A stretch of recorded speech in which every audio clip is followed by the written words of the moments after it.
Hi, everybody. It's Miss Seymour. I made the very large jump of going out of state, and I also moved from secondary education to elementary resource. And so far, it's been great. We're in the middle of comprehensive distance learning. We're also doing kind of a hybrid schedule.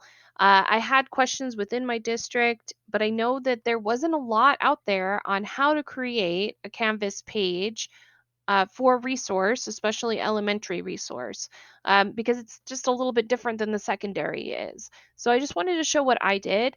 Had seen a Canvas professional development where they discussed a couple different ways to do it. They had like a secondary resource teacher, and then they also had an elementary, but she was more self contained. And I wanted to do it a little bit different. I wanted to make sure that I was being safe, but I had a lot of parents that were asking for Zoom links, things like that, that the students could get on their iPads because we are an Apple district. And so here is a little bit of a tour of my Canvas elementary resource classroom. So from the beginning, I wanted to make sure that I had buttons here at the top. Canvas is a fantastic tool, but it is definitely something that is probably built more for secondary and college, but it can be used for your elementary and your littles as well.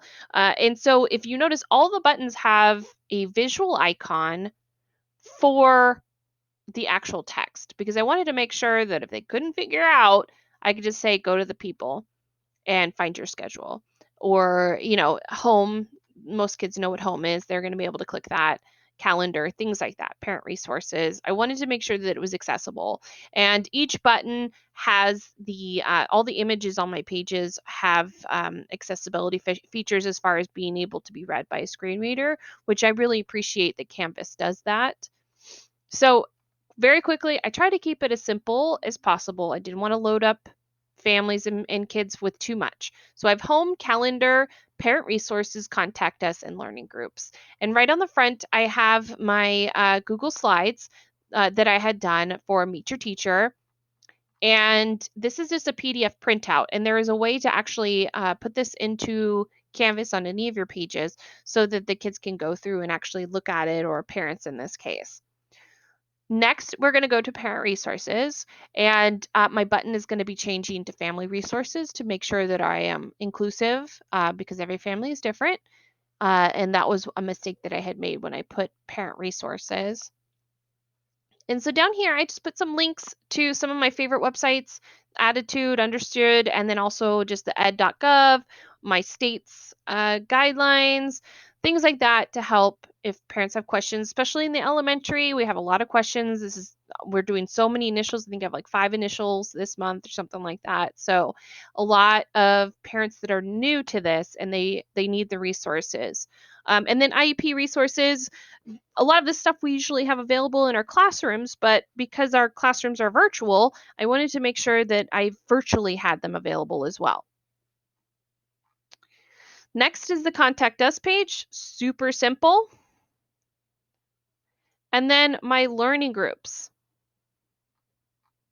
And because we're kind of in a hybrid, I went ahead and made sure that I had my schedules on here for Lippy. That's the limited in-person instruction. And then also my Zoom schedules, because I have a lot of one-on-one and group Zooms that I do. And then the Zoom links. This was probably the most requested from parents.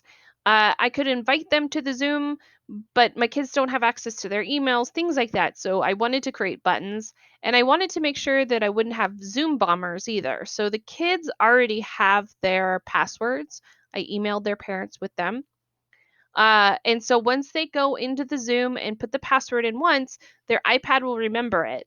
So really all they need is the link because it saves the password. So these are all the links for my schedule.